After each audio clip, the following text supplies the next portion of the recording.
Le 3e jour, après notre mariage à la mairie, mon tout nouvel époux a renversé la table du dîner. Les plats et les assiettes se sont fracassés sur le parquet avec un bruit assourdissant.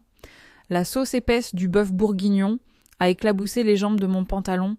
Un éclat de porcelaine brisée a ricoché sur le bois et a heurté mon pied, laissant une fine égratignure blanche sur ma peau.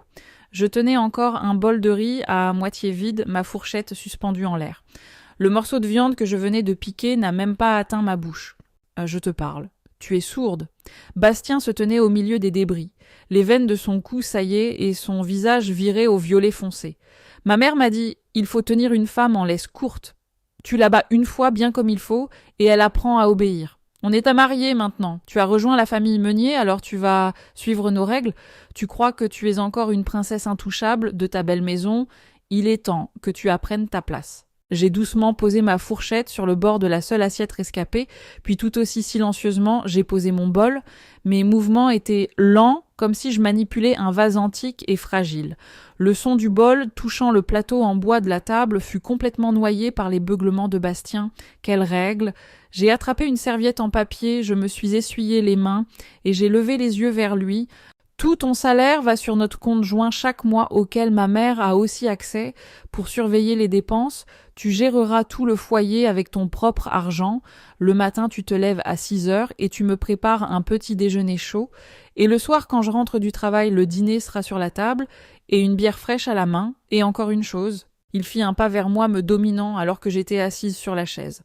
Une puanteur de whisky mêlée d'ail et d'oignon m'a submergée si forte que j'ai dû plisser les yeux. Quand un homme parle, sa femme se tait. Si elle répond, elle se prend une claque. Ma mère dit que si elle ne comprend pas du premier coup, tu continues à la frapper jusqu'à ce qu'elle apprenne. Je l'ai dévisagé. C'était le même homme qui, la veille encore, me serrait dans ses bras et m'appelait tendrement son trésor, sa femme chérie. Maintenant, il ressemblait à un sanglier enragé, montrant ses défenses. Avant le mariage, il avait dit que sa mère était traditionnelle et m'avait demandé de fermer les yeux sur ses manies. Avant le mariage, il avait prétendu avoir un excellent caractère et m'avait demandé de comprendre ses petits défauts. Avant le mariage, il m'emmenait dans des restaurants italiens chers, vêtus d'une chemise impeccable, parlant doucement et calmement, demandant même la permission de me tenir la main. Tout ce qui s'était passé avant le mariage était un mensonge. Toute cette culture, cette tendresse, ces phrases sur le fait que j'étais la fille la plus spéciale qu'il ait jamais rencontrée, tout n'était qu'un appât. Maintenant que le poisson était ferré, le pêcheur pouvait laisser tomber le masque. Soudain, j'ai ri. « Qu'est-ce qui te fait rire ?» Bastien fut momentanément abasourdi. Mon sourire le fit instinctivement reculer d'un demi-pas. Il ne s'attendait probablement pas à ce qu'une femme qui venait de voir son mari détruire une table se mette à rire au lieu de trembler de peur. Rien. Je me suis levée, j'ai marché jusqu'au mur et je me suis penchée pour ramasser un morceau de la porcelaine brisée. C'était un fragment du service de mariage de ma mère qu'elle avait mis dans ma valise le jour de mon départ. Un souvenir, il était cassé et ne serait plus jamais entier. J'ai tourné le fragment tranchant dans ma main, puis j'ai levé les yeux vers Bastien. Mon sourire avait complètement disparu. Il fut remplacé par un ton froid, presque étranger, lorsque j'ai prononcé ma phrase suivante. Je me demandais juste si c'est à ça que ressemble la frapper jusqu'à ce qu'elle apprenne. Avant même que mes mots ne se soient estompés, j'ai reculé ma jambe droite d'un demi-pas, abaissé mon centre de gravité et exécuté un coup de talon technique parfait. Mon talon a frappé Bastien avec une précision chirurgicale en plein dans le plexus solaire. La sensation était comme de frapper un sac de pommes de terre pourries. Mon mari a été projeté en arrière et a heurté le meuble TV avec un bruit sourd. Notre photo de mariage encadrée a vacillé et est tombée face contre terre. Bastien a glissé le long du meuble pour s'effondrer sur le sol. Il se serrait la poitrine, sa bouche s'ouvrant et se fermant comme un poisson hors de l'eau, les yeux exorbités. On aurait dit qu'il avait vu un fantôme. Toi, j'ai ramassé la photo de mariage renversée, balayant les éclats de verre avec mon doigt. Sur la photo, j'étais en robe blanche. Il était dans un costume élégant, tous deux, souriants et heureux. Elle avait été prise il y a moins d'un mois, mais maintenant cela semblait faire un siècle. J'ai remis le cadre sur le meuble, je me suis approchée de lui et je me suis accroupie, lui tapotant le visage qui était déformé par la peur. « Tu avais raison, mon chéri, Il faut frapper jusqu'à ce qu'ils apprennent, mais je crois que tu t'es trompé sur une chose. » J'ai attrapé son menton, le forçant à me regarder droit dans les yeux. J'ai articulé chaque mot. Ce n'est pas encore tout à fait certain qui va frapper qui. Tu n'as même pas pris la peine de vérifier ce que ta femme faisait dans la vie avant de décider de lever la main sur elle. Ta mère ne t'a jamais dit de faire des recherches sur ton partenaire avant de te marier. Je m'appelle Alexandra. Mon père m'a donné ce nom parce qu'il pensait qu'une fille devait être aussi forte qu'Alexandre le Grand. C'est dommage qu'après m'avoir nommée, il ne se soit pas beaucoup intéressé à moi. Quand j'avais 3 ans, il a si violemment battu ma mère qu'elle s'est enfuie de la maison. Tout comme Bastien, mon père croyait aussi qu'une femme devait être battue pour être obéissante. Après son départ, il déversait ses frustrations d'ivrogne sur moi. Il utilisait une ceinture, ses chaussures, ses poings. Il projetait sur moi toute sa haine pour ma mère parce que j'étais la seule personne qu'il pouvait abuser en toute impunité. J'avais 6 ans à l'époque. Les bleus sur mon dos ne s'effaçaient jamais. En été, j'avais peur de porter des robes et quand les enfants à l'école me posèrent des questions, je disais que j'étais tombée de vélo. Mon institutrice a vu mon dos une fois, mais elle n'a rien dit, elle m'a juste versé une tasse de thé chaud. Quand j'avais 7 ans, un homme âgé a emménagé dans l'immeuble d'à côté. Il s'appelait Monsieur Bernard et il dirigeait le dojo d'arts martiaux local. Le premier jour de son emménagement, il se trouvait là au moment où mon père me battait dans le couloir. Monsieur Bernard n'a pas dit un mot. Il a posé ses cartons, s'est approché et a tapé sur l'épaule de mon père. D'après ce que les voisins m'ont raconté plus tard, mon père a dû être descendu dans les escaliers. Un homme de 40 ans avait été attrapé par le col par un vieil homme aux cheveux gris, traîné comme une poupée de chiffon, et envoyé dévaler les escaliers d'un coup de pied bien placé. À partir de ce jour, Monsieur Bernard m'a prise sous son aile. Je me souviens de lui debout dans notre salon, me regardant blotti dans un coin et prononçant des mots que je n'oublierai jamais. « Écoute-moi bien, gamine. On n'apprend pas à se battre pour intimider les faibles. On apprend pour que personne ne puisse nous intimider. Ce que ton père te doit, ce que le monde te doit, tu vas devoir le prendre par toi-même. » Dès ce jour, j'ai commencé à m'entraîner au karaté Kyokushin. Chaque jour, après l'école, sans exception, sur le tatami de son vieux gymnase, Monsieur Bernard m'apprenait un coup après l'autre. Si je ne le faisais pas correctement, je le faisais 100 fois. Si c'était encore incorrect après 100 fois, je le faisais 1000 fois. Je m'entraînais jusqu'à ce que mes articulations saignent, forment des croûtes, puis se rouvrent, jusqu'à ce que les callosités sur mes jointures soient aussi rugueuses que du papier de verre, et que chaque coup de poing que je donnais fende l'air avec un sifflement sonore. Adolescente, j'ai gagné des médailles. Au lycée, j'ai obtenu ma ceinture noire. Quand Monsieur Bernard me l'a remise, il m'a tapoté la tête et m'a dit « Maintenant, plus personne ne te fera jamais de mal, Alex. » Je me suis agenouillée sur le tatami et j'ai fondu en larmes, touchant le sol avec mon front.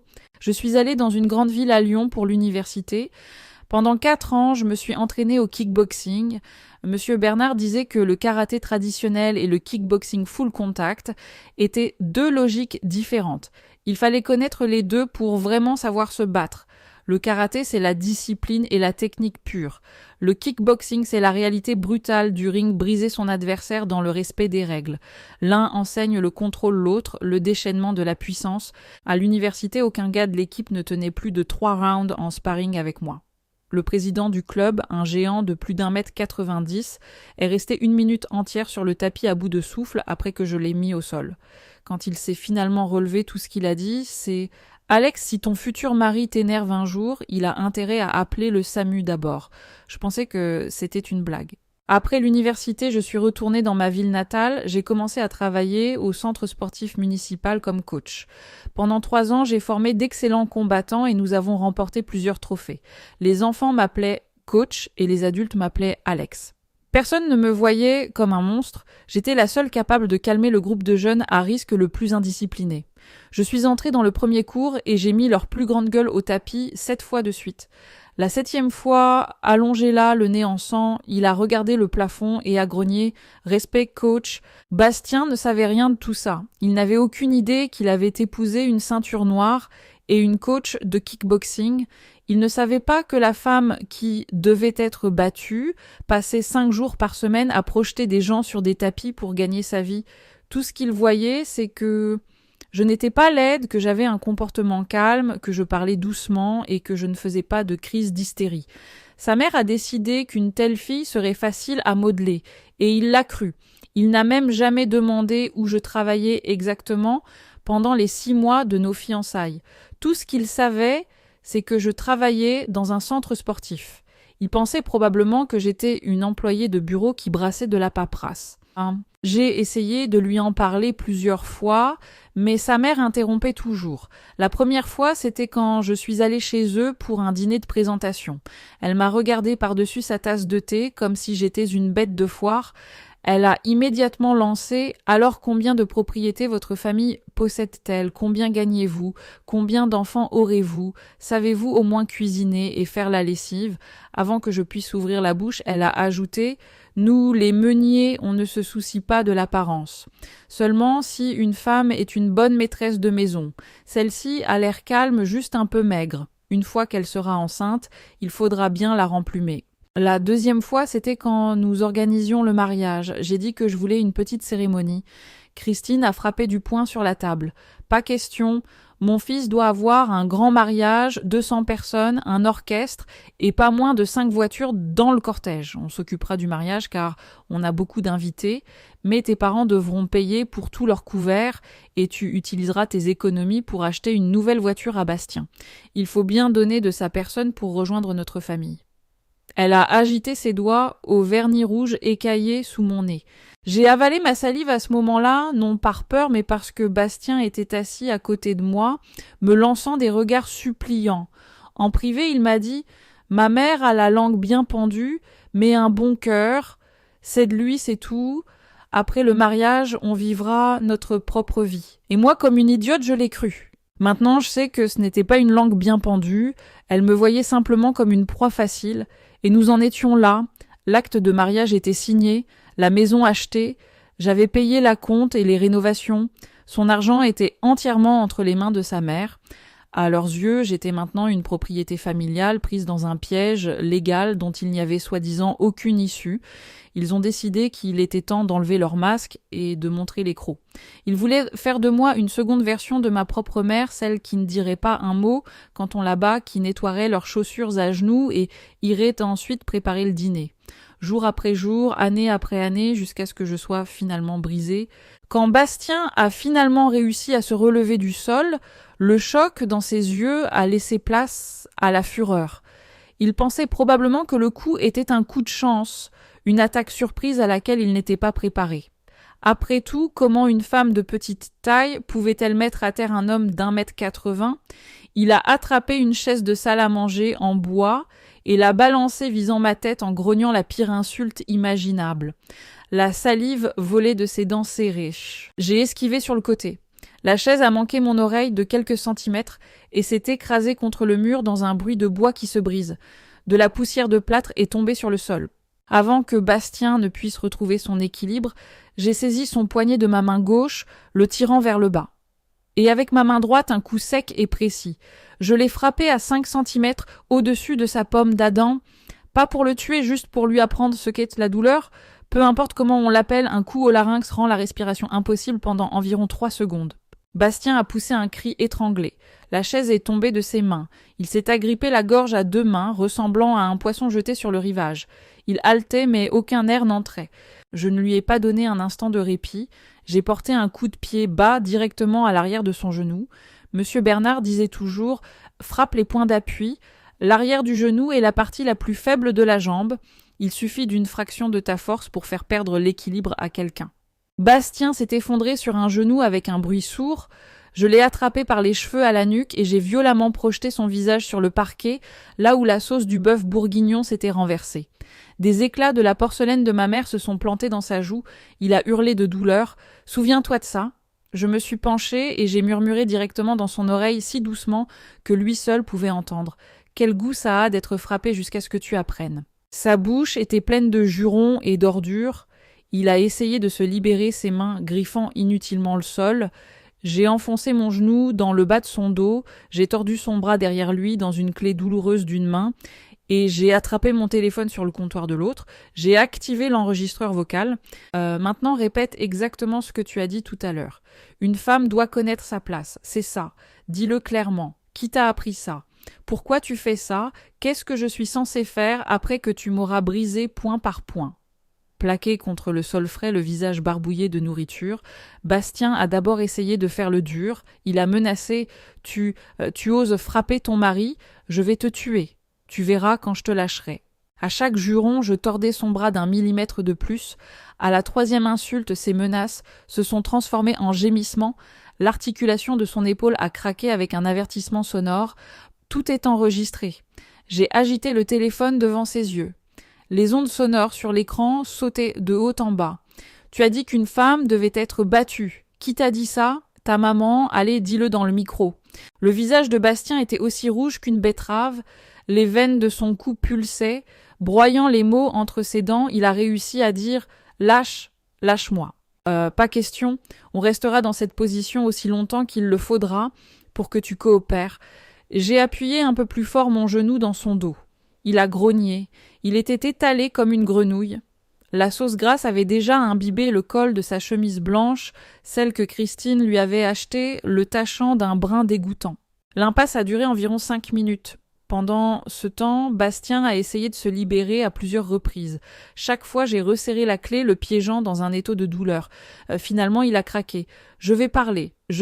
C'est ma mère. C'est ma mère qui me l'a dit. Elle a dit que si une femme n'est pas battue, elle devient incontrôlable. Si elle en reçoit une, elle sera obéissante. Quoi d'autre? Elle a dit que le premier jour après le mariage, il faut établir la hiérarchie pour ne pas la gâter. Mon salaire va chez elle, tout dans la maison doit être comme je le veux. Et si tu réponds « je suis censée te battre », je n'ai rien dit, j'ai juste levé son bras un peu plus haut. Il a sifflé de douleur, sa voix se brisant en un cri aigu. Oui, jusqu'à ce qu'elle apprenne. J'ai aussi ses messages vocaux sur mon téléphone. Écoute par toi-même. Gardant le contrôle d'une main, j'ai fouillé dans sa poche de l'autre et j'ai sorti son smartphone. L'écran était déverrouillé, ouvert sur son application de messagerie épinglée. Tout en haut maman, j'ai fait défiler la conversation. Le dernier message datait de cet après-midi. Je l'ai mis en haut-parleur. La voix provinciale et stridente de Christine a rempli le haut-parleur sonnant étrangement dans le salon démoli. Bastien, je te le répète, ta petite femme n'a pas l'air d'être docile. Tu dois la mettre à sa place ce soir. Assure-toi que son virement automatique est bien dirigé vers le compte joint, dont j'ai aussi le mot de passe. Si elle refuse, donne-lui une claque. Elle s'adoucira tout de suite. C'est comme ça que ma mère a géré ton père. Pourquoi crois-tu qu'il était si silencieux? Il ne faut pas laisser une femme se gâter, sinon tu ne la contrôleras jamais. Tu dois la battre, sinon tu me feras honte. Après la lecture de l'enregistrement, le silence est tombé dans la pièce. C'est assez. Tenant les téléphones, j'ai regardé Bastien. Une goutte de sang perlait sur sa joue, coupée par le fragment de porcelaine. Son visage était un mélange de larmes et de morve. Il avait l'air pathétique. Rien à voir avec le tyran agressif de quelques minutes plus tôt. Assez. Sa voix s'est brisée en sanglots, il s'étouffait avec sa propre salive. Ah, si tu le dis... J'ai jeté les téléphones sur le canapé et j'ai lâché ses cheveux et son bras. Je me suis redressée. Il s'est affalé sur le sol respirant lourdement, comme un déchet échoué. Il massait son bras tordu me regardant avec un mélange de peur et de haine pure. Il était comme un chien battu trop effrayé pour mordre, mais trop fier pour rentrer sa queue. Bastien, nous devons avoir une conversation sérieuse. J'ai marché jusqu'à la kitchenette, je me suis versé un verre d'eau fraîche et je l'ai posé sur la seule partie intacte de la table. J'ai tiré une chaise, je me suis assise, j'ai croisé les jambes et je l'ai regardé. Le verre brillant sous la lampe contrastait vivement avec le désordre brisé sur le sol. Il s'est levé lentement, il s'est traîné jusqu'à la table mais ne s'est pas assis. Il s'est adossé au mur. Une main agrippait son dos, l'autre tripotait sa chemise sale. On aurait dit un élève réprimandé devant le proviseur. J'ai désigné la chaise en face de moi. Il a hésité, puis s'est lentement assis, se perchant sur le bord comme s'il était prêt à fuir à tout moment. Penses-tu que la situation dans ta maison familiale est normale? J'ai pris une gorgée d'eau. Ma voix était aussi calme que si je ne venais pas de nettoyer le sol avec lui. Quoi? De quoi tu parles? Je demande comment était la relation de tes parents. Il est resté silencieux un moment, fixant une zone propre du plateau de la table. Il a parlé d'une voix sourde et sombre. Pas terrible, ma mère pensait que mon père était un raté, elle lui criait toujours dessus. Mon père était un homme silencieux. Il a levé la main sur elle une fois quand il était jeune. Elle l'a si malmené qu'il n'a plus jamais essayé. Elle le faisait dormir dans le garage non chauffé. En été, il étouffait. En hiver, il gelait. Maman disait qu'il le méritait. Et tu trouves ça normal? Qu'est-ce que ma maison a à voir avec la nôtre? Il a soudainement levé la tête. Une étincelle de rébellion a éclairé ses yeux, mais elle s'est éteinte après seulement 2 secondes sous mon regard. Énormément. Il y a un instant, tu as dit que tu devais établir la hiérarchie dès le premier jour. Alors maintenant que je t'ai battu, penses-tu que je devrais établir des règles pour toi? Sa pomme d'Adam a bougé nerveusement. Il ne pouvait pas sortir un mot. Bastien, tu as grandi dans une famille toxique. Tu as vu ta mère abuser de ton père et t'abuser. Elle t'a mis dans la tête que tu dois battre les femmes pour les soumettre. Tu penses que c'est un mariage normal, mais aujourd'hui, je vais te faire réaliser une chose. Ce n'est pas un mariage, c'est un crime. Juste de la pathologie pure et simple et une infraction à la loi. Un crime. Ses yeux se sont agrandis. Depuis quand une dispute conjugale est-elle un crime? Selon les lois de ce pays, la violence physique ou psychologique sur un membre de la famille est un délit. Ai-je commencé lentement, m'assurant que chaque mot pénétrait son esprit. La violence domestique n'est pas une affaire de famille. J'ai des coupures de la porcelaine que tu as brisée. J'ai tes empreintes sur mes poignets de quand tu m'as menacé. J'ai des enregistrements de ta mère t'incitant à me battre. Et enfin, j'ai tes propres aveux. Mis bout à bout, c'est suffisant pour appeler la police, obtenir une ordonnance de protection et porter plainte contre vous deux pour violence conjugale. Son visage est passé du rouge betterave au blanc craie. Ses lèvres ont commencé à trembler et ses doigts grattaient nerveusement le bord de la table, laissant des rayures dans le bois. Tu n'as pas à avoir peur. Je me suis levée et je me suis penchée sur la table avec un sourire froid. Je ne te frapperai plus. Je n'appellerai pas la police tout de suite, à une condition que tu coopères. Coopérer? Il s'est accroché à ce mot comme à une bouée de sauvetage se penchant légèrement vers moi. Ta mère voulait que tu me brises et voulait voir ça arriver. Très bien, nous allons lui donner le spectacle dont elle a rêvé. Elle verra à quoi ressemble une femme brisée. Il s'est figé. Il avait l'air piégé dans le pire cauchemar imaginable, et quelqu'un venait de lui dire que tout n'était qu'un jeu, mais sans lui en révéler les règles. Quoi, qu'est-ce que tu suggères? Exactement ce que tu as entendu. Je me suis redressée, j'ai regardé le salon démoli et j'ai donné un coup de pied dans un morceau de verre. Il a fait un bruit de grattement désagréable sur le sol. Ta mère passe demain matin, n'est-ce pas? Je me souviens de ce qu'elle a dit au téléphone hier. Elle vient voir comment s'est passé le dressage. Si elle est si impatiente de regarder, laissons-la regarder. Il a dégluti difficilement. L'air dans le salon est devenu si épais qu'on aurait dit que l'oxygène avait été coupé. Il ne restait que l'odeur de whisky et de graisse de bœuf. « Tu es folle ?» a-t-il étouffé. « Ma mère n'est pas stupide. Elle saura si tu fais semblant. C'est toi qui dois faire semblant d'avoir réussi, et elle le croira. » J'ai tapoté mon doigt sur la table, pointant mon téléphone avec les enregistrements. « Tu n'as pas le choix. » Le lendemain matin à 7h, la sonnette a retenti. 1 heure entière avant l'heure à laquelle Christine avait dit qu'elle arriverait. J'étais dans la salle de bain devant le miroir, appliquant de l'anti-cerne, non pas pour un maquillage complet, mais pour cacher les égratignures. Même si le combat de la veille avait été une exécution à sens unique, les éclats de porcelaine avaient laissé quelques petites marques sur ma main. Rien de grave, mais si les yeux de reptile de Christine les voyaient, elle en ferait toute une histoire. J'ai légèrement poudré mon visage et utilisé un peu de poudre bronzante pour creuser mes joues. Une femme brisée ne pouvait pas avoir l'air trop dynamique. Maman est là. La voix de Bastien venait du couloir, empreinte d'une panique profondément dissimulée. J'ai jeté un coup d'œil hors de la salle de bain. Bastien se tenait près de la porte, changeant de chaussures. Il se déplaçait avec raideur comme une marionnette en bois. Il portait un col roulé. Il l'avait trouvé lui-même.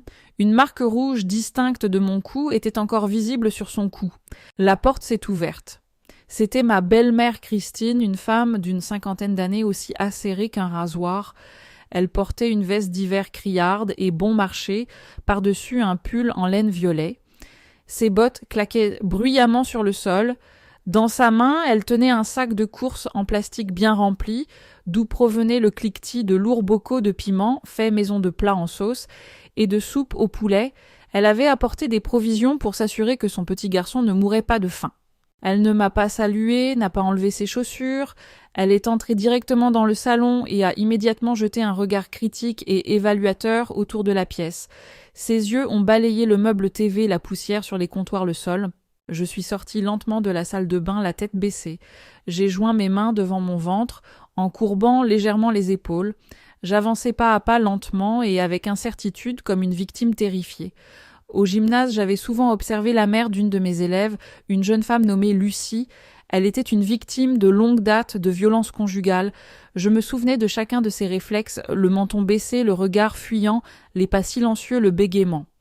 Aujourd'hui, j'ai tout utilisé avec une préméditation totale. Bonjour maman, ai-je dit. Ma voix était un murmure 3 tons plus bas que d'habitude teinté de soumission. Christine a enlevé ses bottes d'un coup de pied, s'est dirigée vers la table basse en verre et y a jeté le sac de nourriture. Quelques gouttes d'eau rosée de la viande ont éclaboussé le verre. Elle m'a ignoré, allant directement vers son fils. Elle lui a attrapé le menton et a examiné son visage. « Tu as l'air si pâle, tu n'as pas dormi cette nuit ?»« Non, juste un peu fatiguée. » a balbutié Bastien, essayant de se dégager, mais elle le tenait fermement.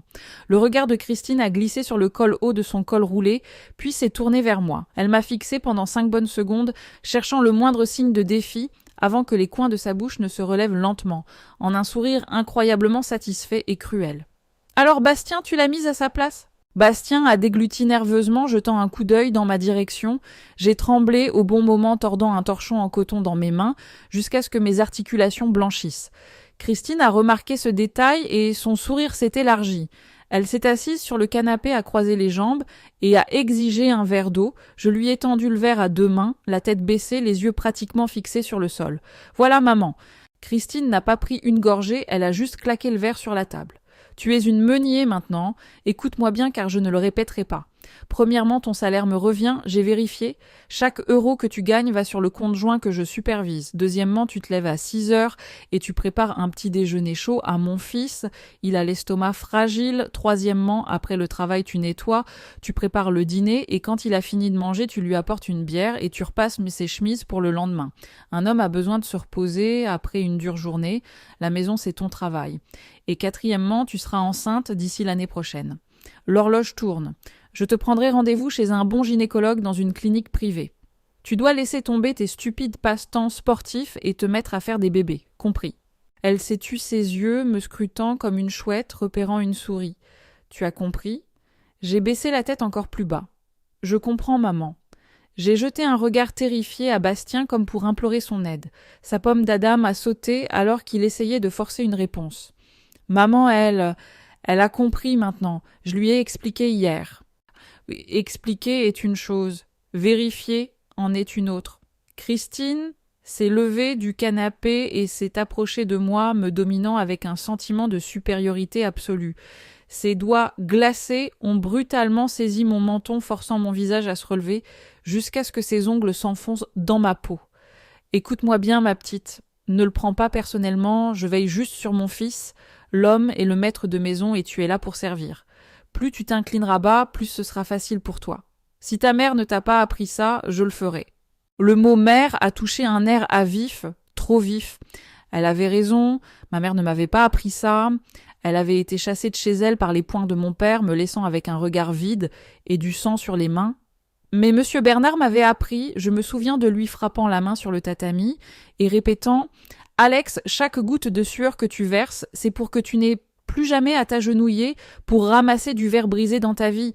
Chaque coup que tu portes, c'est pour qu'aucun homme n'ose plus jamais lever la main sur toi. » Je comprends tout parfaitement. Lentement, sans le moindre tremblement dans mes mains, j'ai repoussé la main de Christine de mon visage, j'ai redressé mon dos. La belle fille voûtée et timide a disparu en une fraction de seconde, remplacée par une femme au regard froid et perçant et à la colonne vertébrale d'acier. Vous avez fini, parce que maintenant c'est mon tour. Christine était stupéfaite. Le sourire s'est figé sur ses lèvres. Le concept d'une belle fille qui osait la regarder droit dans les yeux n'existait pas dans son vocabulaire. Christine, ai-je dit, nous devons clarifier quelques points. Premièrement, mon salaire a toujours été est et sera toujours le mien. Deuxièmement, Dieu a donné 2 mains à votre fils Bastien. S'il ne peut pas se faire un sandwich le matin, il y a une boulangerie sur le chemin du travail. Troisièmement, je ne le servirai pas et je ne repasserai pas ses chemises. Si vous voulez une servante, engagez une femme de ménage ou payez pour un service de nettoyage. Et si vous n'en avez pas les moyens, vous pouvez venir vous occuper de lui vous-même tous les jours. Et enfin, sur le 4e point, mon utérus n'est pas un incubateur gratuit pour la lignée de la famille Meunier. Je déciderai si et quand j'aurai des enfants. Le visage de Christine ressemblait à un volcan en éruption. Elle avait vécu 60 ans et personne n'avait jamais osé lui parler comme ça. Elle s'est retournée vivement vers Bastien, hurlant si fort que tout l'immeuble pouvait l'entendre. « Bastien, tu entends comment elle me répond ? Qu'est-ce que tu attends ? Frappe-la tout de suite. Tu n'as pas dû la frapper assez fort hier. » Bastien se tenait contre le mur, le visage plus pâle que la peinture. Il ouvrait et fermait la bouche. Sa main droite s'est instinctivement portée sur le bas de son dos, qui était encore douloureux de sa rencontre avec mon genou. Il a réalisé qu'il ne pouvait pas frapper cette femme. « Frappe-la !» Christine a claqué sa main sur la table, renversant l'eau de son verre. « Tu es sourd ?» Maman a dégluti Bastien. Je ne peux pas m'en occuper. Christine s'est tue. Elle nous a regardés alternativement avec incrédulité, comme un ordinateur qui vient de planter. Le concept de « je ne peux pas m'en occuper » n'était pas calculable dans sa vision du monde étroite et provinciale. Qu'est-ce que ça veut dire ? Comment ça tu ne peux pas t'en occuper ? Ça veut dire exactement ce que vous avez entendu. Avez-vous besoin d'une traduction ? J'ai marché jusqu'à un meuble dans le couloir, j'en ai sorti une chemise en plastique et je l'ai jetée sur la table devant Christine. À l'intérieur se trouvaient 2 documents délivrés par la Fédération française de karaté et la Fédération française de kickboxing, des certificats de ceinture noire, des licences d'entraîneur, des sceaux officiels, des diplômes. Christine a regardé les documents sans comprendre. Elle ne connaissait peut-être rien aux arts martiaux, mais les grands aigles et les sceaux officiels des organisations nationales imposaient un respect subconscient en elle, une sorte d'autorité que sa philosophie du bas de ta femme ne pouvait pas briser. Christine, hier, votre fils a renversé cette table et a essayé de me battre. Ça s'est terminé avec lui ramassant ses dents sur le sol. J'ai un enregistrement de ses aveux. J'ai un enregistrement de votre conversation où vous l'incitez ouvertement à commettre un crime. J'ai pointé la marque rouge de ses ongles sur ma mâchoire. Et ça, c'est la marque de votre atteinte à mon intégrité physique. Selon la loi, vous allez en prison pour quelque chose comme ça. Si jamais vous lui criez à nouveau « frappe-la », je vous enverrai tous les 2 au commissariat. Le visage de Christine s'est décomposé. Elle s'est effondrée sur le canapé comme un ballon crevé, fixant d'un air absent mes certificats. Bastien se terrait contre le mur comme un écolier terrifié, son col roulé, cachant les bleus sur sa gorge. J'ai sorti une autre chose de la commode, le dossier avec l'acte de propriété de la maison. J'ai payé la compte. J'ai payé les rénovations. Nous avons contracté le prêt immobilier conjointement. La famille Meunier a contribué la modique somme de 10 000 € que je pourrais utiliser pour acheter de nouveaux meubles.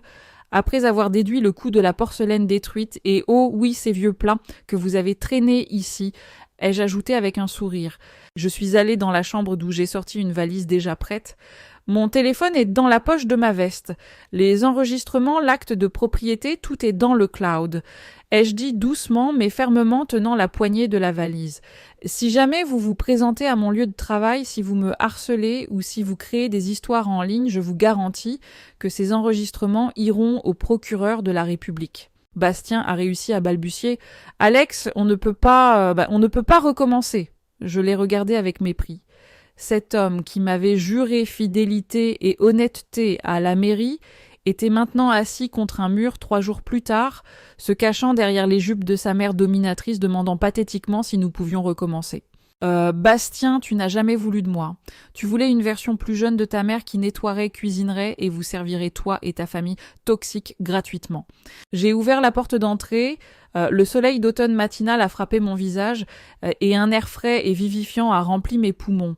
Je me suis retournée un instant vers la silencieuse Christine. Christine, encore une chose.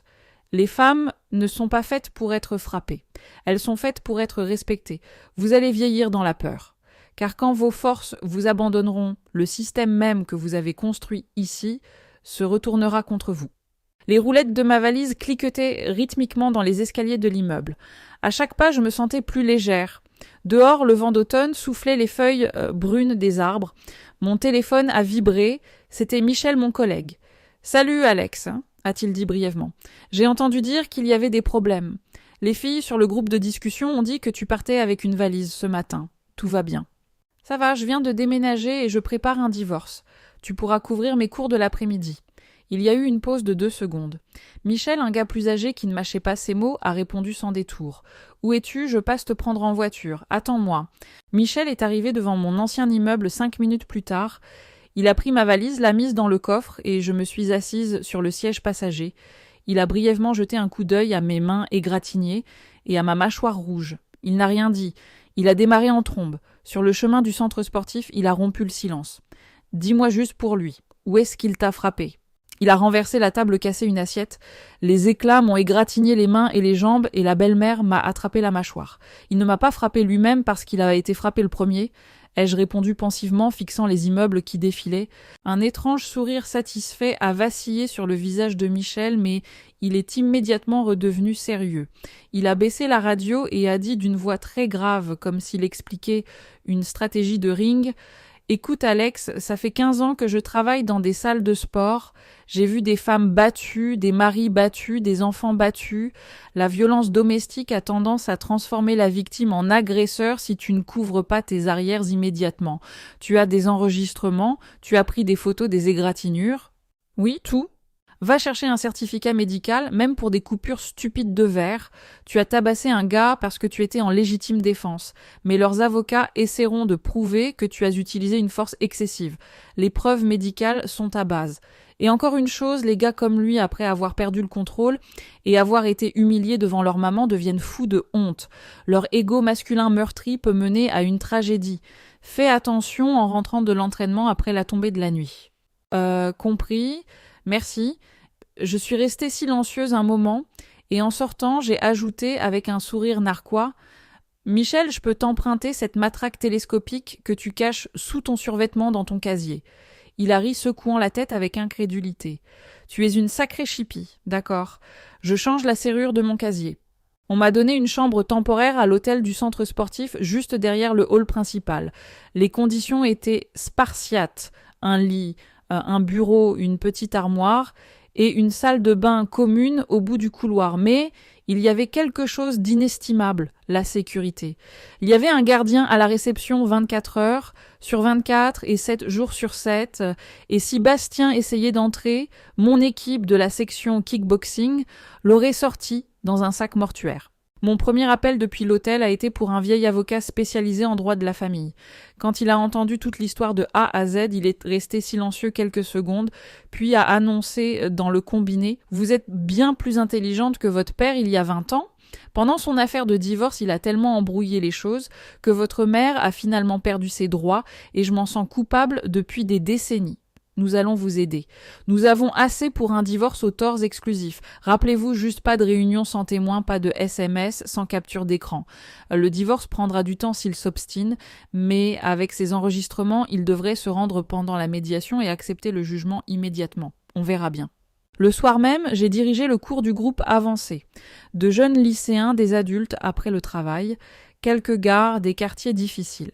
Quand je suis montée sur le tapis en t-shirt à manches longues, cachant les égratignures, bien que l'anticerne soit encore visible à travers la sueur, tout le monde a pu voir que quelque chose n'allait pas. Le gars le plus dur et le plus grand fauteur de troubles du groupe, Léo, 18 ans, fils d'un propriétaire de casse, s'est planté devant moi, les sourcils froncés. « Coach, qu'est-ce qui s'est passé? Casser un verre en faisant la vaisselle ?» a-t-il demandé ironiquement en regardant mes avant-bras. Exactement. Les assiettes peuvent être très dangereuses, l'ai-je coupé. J'ai rendu l'entraînement brutal. Nous avons pratiqué les projections, les techniques au sol et les échappées de prise. Je les ai fait tout répéter jusqu'à ce qu'ils tombent suants à grosses gouttes. À la fin, je les ai fait s'asseoir en demi-cercle sur le tapis. Écoutez-moi attentivement. Vous venez ici pour différentes raisons, pour le sport, pour la forme, et certaines d'entre vous, les filles, pour l'autodéfense. Rappelez-vous une chose, les coups que je vous enseigne ne sont jamais pour impressionner quelqu'un avec malveillance dans un bar. Ils sont uniquement pour protéger votre santé et votre dignité, surtout vous, les filles. J'ai regardé directement la rangée de jeunes femmes haletantes. Le monde vous dit souvent que vous devriez être obéissante, docile et silencieuse. pas dans cette salle. Vous avez le droit de vous défendre lorsque vous êtes acculé. Chaque bleu que vous gagnez sur ce tapis est votre liberté en dehors de celui-ci. Votre gentillesse ne doit pas devenir une arme pour votre agresseur. Après le cours, Lucie, une femme d'une vingtaine d'années, qui travaillait dans une école maternelle et venait ici après avoir été harcelée dans le bus, s'est approchée de moi. Coach, donc en autodéfense, on doit frapper pour les briser. L'autodéfense, c'est créer un espace pour s'échapper. S'il n'y a pas d'échappatoire, tu frappes pour survivre pas eux, point final. En quittant le gymnase, Léo m'a rattrapé. Son visage était rouge de gêne et de la poche de son pantalon de survêtement usé, il a sorti une matraque télescopique noire, lisse et neuve. Sur le pommeau en métal, le mot « coach » était gravé au stylet. « Léo, tu es fou », ai-je soupiré. Michel a murmuré que tu avais des problèmes à la maison. Je sais que tu peux projeter des gars 2 fois plus grands que toi, mais bon, c'est mieux d'avoir ça dans la rue. S'il te plaît, prends-la, je te dois bien ça pour tout le kickboxing de toute façon. Il a pressé la matraque dans ma main et a pratiquement fui dans le couloir trébuchant sur la porte. J'ai souri faiblement. Et ma belle-mère. Une semaine plus tard, j'ai appris par Bastien que Christine avait fini à l'hôpital. Apparemment, le jour de mon départ, elle avait eu une énorme poussée de tension artérielle à cause de la rage. Une ambulance a été appelée et on lui a diagnostiqué une hypertension avancée et un risque de crise cardiaque. Bastien m'a raconté ça par messagerie. Il n'a même pas appelé. Il était tellement en colère et pathétique à la fois, m'en tenant responsable depuis le couloir de l'hôpital, tout en étant terrifié par ma réaction. Pendant que Christine était sous perfusion, un effet secondaire curieux est apparu.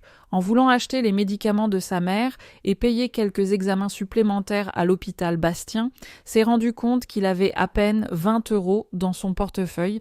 Et bien sûr, il ne connaissait pas le code PIN du compte joint avec sa mère parce qu'elle avait tout pris. Elle était si impitoyable qu'elle avait bloqué l'accès à son propre fils. Apparemment, une énorme dispute a éclaté à l'hôpital où il lui a hurlé dessus devant les infirmières qu'elle devait lui rendre sa carte bancaire parce qu'il était un homme de 30 ans sans un sou. Elle s'est sentie mortellement offensée, le traitant d'ingrat. 6 jours après sa sortie de l'hôpital, Christine a décidé de prendre sa revanche. Elle s'est présentée au centre sportif à 16h. Elle avait garé sa berline rouillée illégalement près de l'entrée et a fait irruption sur le terrain, une sorte de commando hurlant. Je l'ai remarqué en menant un échauffement sur la piste. Nous venions de passer devant l'entrée principale du centre quand j'ai vu 3 femmes corpulentes au visage haineux et déterminé. Christine était dans un manteau rouge, le menton haut fier. C'est elle la garce dont je vous ai parlé. Christine a immédiatement commencé sa performance pour la foule et le gardien de sécurité hurlant à plein poumon. Espèce de petite effrontée, je suis venue pour que les gens sachent avec qui ils travaillent. Elle a été la femme de mon fils pendant 3 jours. Puis elle a essayé de lui voler son salaire, l'a battu, s'est enfuie de la maison et m'a presque causé une crise cardiaque fatale. C'est une voyou. Je veux parler au directeur de cet établissement. Ces 2 assistantes hochèrent la tête avec une grande solennité, me fusillant du regard avec des yeux venimeux. À chaque mot, Christine se rapprochait, me piquant presque la poitrine avec son doigt. Mon groupe s'est figé, la vapeur s'élevant de leur sueur dans l'air frais. J'ai évalué la situation. Une femme d'une 60aine d'années avec des problèmes cardiaques, 2 autres femmes du même âge avec l'agilité d'une mouche dans la mélasse. 0 menace physique. Christine, ai-je dit fort et clair. À chaque seconde, j'attirais un public du terrain adjacent. J'ai sorti mon téléphone et j'ai appuyé sur le bouton d'enregistrement. Je ne suis pas votre belle-fille et votre fils est en instance de divorce. Je vois que vous continuez à sauver les apparences, mais vous souvenez-vous de la tirade que vous avez envoyée à votre fils, où vous l'incitiez ouvertement à battre sa femme, parce que, je cite, « Les femmes n'apprennent pas autrement ?» Peut-être aimeriez-vous répéter ces mots à la police ? Les 2 comparses ont tressailli et ont regardé Christine avec surprise. Apparemment, elle ne leur avait pas mentionné de conseils domestiques aussi épicés. Ne me sors pas ton baratin d'avocat, tu n'es qu'une moins que rien issue d'une famille brisée et tu ne seras jamais rien de plus. Ton vieux était un ivrogne qui te battait et il avait raison parce que les gens comme toi ne méritent qu'une vie de misère. Son rugissement a résonné contre les murs du centre, ça m'a amusé. Vraiment sincèrement et froidement, ça m'a amusé. Je savais que mon passé était une saleté publique que certaines personnes utilisaient pour se sentir supérieures. Vous avez raison, ai-je dit, la regardant de haut. Mon père était un agresseur et ma mère était une victime de l'enfer domestique. Mes parents ne m'ont transmis aucune sagesse de vie, mais contrairement à eux, quelqu'un m'a éduqué et m'a appris à utiliser mes poings pour écraser les tyrans domestiques comme vous. Si vous faites un pas de plus, je vous ferai sortir en exerçant mon droit à la légitime défense et tout cet incident ainsi que vos menaces seront soumis au tribunal pour une enquête immédiate pour harcèlement. Michel se tenait juste à côté de moi. Un instant plus tard, Léo, haletant comme une locomotive, est sorti du groupe en courant, regardant Christine d'un air menaçant, prêt à lui bloquer le chemin de son propre corps. Derrière lui se trouvait Lucie, derrière eux, le reste du groupe. Je n'avais pas dit un mot d'encouragement, mais les jeunes se tenaient derrière moi comme un mur, montrant à la vieille furie et à sa clique un avantage physique puissant. Christine s'est tue. Elle nous a regardé un instant avec une rage sans borne, mais elle a vu que, pour la première fois de sa vie, elle était en territoire étranger. Ici, son règne strident de matriarche de petite ville n'impressionnait personne. Ici, elle n'était qu'une intruse effrontée qui enfreignait les règles. L'une des femmes a tiré sur sa manche pâle comme un fantôme. « Chris, laisse tomber, allons-y, les gens enregistrent. » Christine a juré tout bas, a tourné les talons et s'est dirigée vers une voiture garée au loin, ses talons claquant aussi fort qu'elle le pouvait. Léo leur a même fait un dernier signe de la main avec un sourire malicieux. Ce fut la fin de leurs attaques ouvertes. Après avoir parlé avec mon avocat, nous avons organisé une réunion dans un lieu neutre, un café à côté du tribunal judiciaire, moi et Bastien. La réunion avait pour seul but de signer les termes du divorce. Divorce par consentement mutuel, j'ai accepté uniquement pour en finir rapidement et ne pas perdre des années dans les salles d'audience. Bastien me rembourserait la totalité de l'acompte et le divorce serait finalisé à la première audience. Alors qu'il signait l'accord de règlement dans le bureau de mon avocat, en présence du notaire Bastien, avait des cernes sous les yeux, les cheveux en désordre et un survêtement usé. Il avait l'air de ne pas avoir dormi depuis une semaine. « Il n'y a aucun moyen d'annuler ça », a-t-il murmuré, fixant sa signature tordue sur l'accord de médiation. J'ai déjà réglé toutes les formalités. Je me suis levé, rangeant ma copie dans mon dossier. Je t'ai épargné des poursuites pénales et des agents de probation. J'espère que cela te donnera matière à réflexion pour l'avenir. Un mois après la finalisation du divorce, j'ai démissionné de mon poste au centre sportif. J'ai remis ma démission au directeur. Le vieil homme était clairement choqué, m'offrant une promotion et une prime. Il a plaidé, me demandant si je fuyais mes problèmes. Monsieur, je ne fuis pas, ai-je souri. J'ai eu une offre à Paris. Un groupe d'anciens compétiteurs ouvre un nouveau centre d'entraînement pour l'autodéfense et le combat en situation de stress pour les femmes et les jeunes. C'est un projet unique. Je dois et je veux essayer. Le directeur a soupiré. Mais il a signé la lettre de démission et m'a serré la main. Il m'a dit alors qu'il voyait en moi un talent si naturel pour l'enseignement qu'il serait dommage de ne pas l'utiliser. Le jour de mon départ, Michel m'attendait sur le parking pour me conduire à la gare. Mon téléphone était silencieux sur les questions familiales depuis longtemps. Soudain, Léo a déboulé du coin de la rue. Il était si essoufflé qu'il ne pouvait pas former une phrase. Il m'a tendu un sac en plastique froissé. À l'intérieur se trouvait un paquet de viande séchée, une bouteille d'eau pour le voyage, 3 paquets de chips du magasin local et une pomme meurtrie. Pour le train, pour que tu n'aies pas faim, a-t-il haleté. Il était rouge comme une pivoine. Puis il a fouillé au fond de sa poche et a pressé un morceau de bois grossièrement sculpté dans mes mains. Le mot force y était gravé au fer à souder. Au dos, il avait gravé de ton élève Léo. On se voit l'année prochaine aux championnats nationaux. Je leur dirai que c'est la coach qui m'envoie. J'ai regardé ce simple morceau de bois. Ce que j'ai ressenti valait plus que n'importe quel trophée que j'avais jamais reçu. Monsieur Bernard n'aurait pas pu mieux le décrire. Transmettre la force de main en main. 2 ans ont passé, mon studio à Paris, nommé Projet Rivière, commençait à montrer de vrais résultats étonnants. Nous avons créé un programme unique pour les femmes Kyokushin, combiné avec du Krav Maga et du kickboxing. Combat rapproché, échappé brutal d'étranglement, esquive de coups, porté par le haut défense contre une gifle.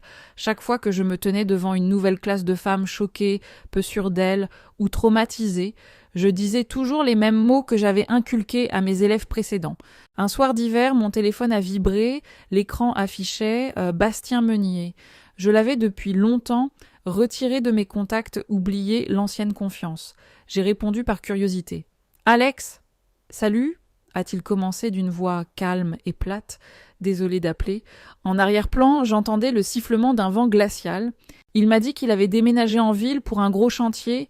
Il était devenu grutier. Il avait envoyé sa mère vivre en permanence à la campagne. Il lui envoyait un montant fixe pour ses médicaments et ses factures chaque mois, mais l'avait complètement coupé du reste de son salaire et de ses décisions. J'ai appris à faire des spaghettis. Je peux même faire des œufs brouillés sans coquilles dedans maintenant. Il a ri amèrement de sa propre incompétence qu'il avait si bien cachée derrière une façade de macho. Tu sais, quand tu étais au-dessus de moi, avec ton genou dans mon dos pour la première fois de ma vie, j'ai eu peur que tu sois vraiment parti.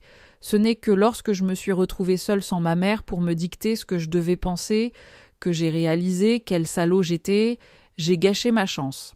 Le silence est tombé sur la ligne. Seulement le bruit des flocons de neige frappant les fenêtres de ma salle d'entraînement et le vent derrière son dos à des centaines de mètres au-dessus du sol.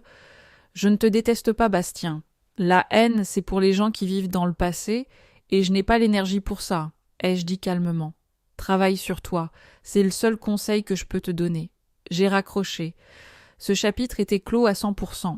Ma salle était silencieuse après une séance d'entraînement réussie. Je dirigeais également ici des ateliers avec le Centre des droits des femmes, des cours gratuits, pour une fondation pour les victimes de violences. Lors d'une de ces réunions, une femme âgée avec une énorme cicatrice violette traversant sa main m'a apporté des pâtisseries maison dans un sac en plastique et m'a remercié les larmes aux yeux parce que quelqu'un ici dit enfin la vérité. J'ai vu ma mère en elle quelque part. Inconsciemment, je pensais que peut-être j'aidais des gens qui pourraient l'aider. Projet Rivière a grandi. Lorsque nous avons déménagé dans un nouveau local 3 fois plus grand, chaque élève a signé son nom sur le mur blanc du hall d'entrée à la bombe de peinture. Léo s'est pointé un jour avec une médaille d'argent des championnats nationaux et a griffonné son nom au marqueur juste au-dessus de celui de Lucie. Une lycéenne de 16 ans, dont la mère l'avait inscrite par peur qu'elle rentre seule du soutien scolaire dans le noir, est venue au cours. Elle m'a regardée avec de grands yeux admiratifs en montant sur le tapis. J'ai marché lentement le long de la ligne de mes élèves. Le soleil d'hiver se reflétait sur les murs de verre de la salle, projetant une lumière vive sur le bracelet en paracorde tressé délavé que Léo m'avait donné des années auparavant et aussi sur l'espace vide et lisse de l'annulaire de ma main gauche. J'ai pris une profonde inspiration. Je ressentais un sentiment incommensurable de paix et de force intérieure.